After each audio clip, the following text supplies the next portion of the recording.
I was thinking about people that I know that have presenting symptoms in their Mhm. life, really sort of like chronic presenting symptoms. Yeah. But if you were to ask them if their childhood played a role, they're almost like defensive of their childhood.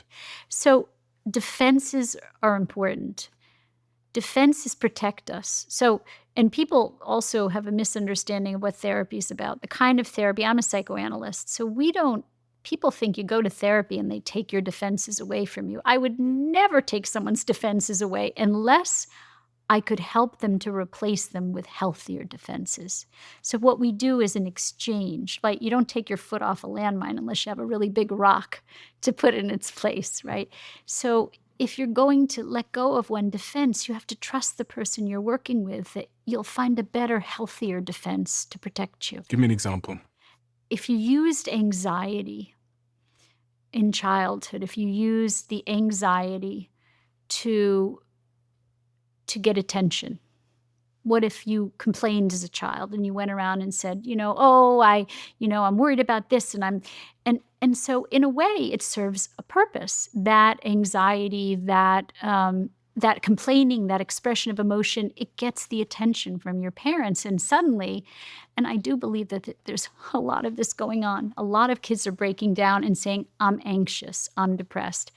I do think many of them are, but I also think that many of them need their parents to understand them.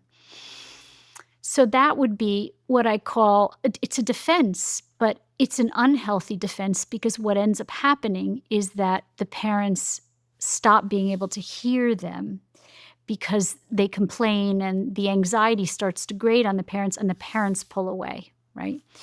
And so what would be a better defense for that child is to learn how to express what they need from their parents instead of just saying, "I feel anxious," or "I feel depressed," but to actually say, "Mom and Dad, you don't really spend any time with me. You don't really, and when you're home, you're distracted and you're on your computer and your iPads and you don't really seem that interested in me."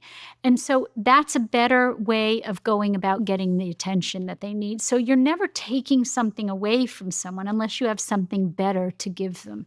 And that's a myth of therapy, right? So people feel that they're going to go into therapy and be left defenseless. Now, defensiveness, which you mentioned, is a different thing entirely.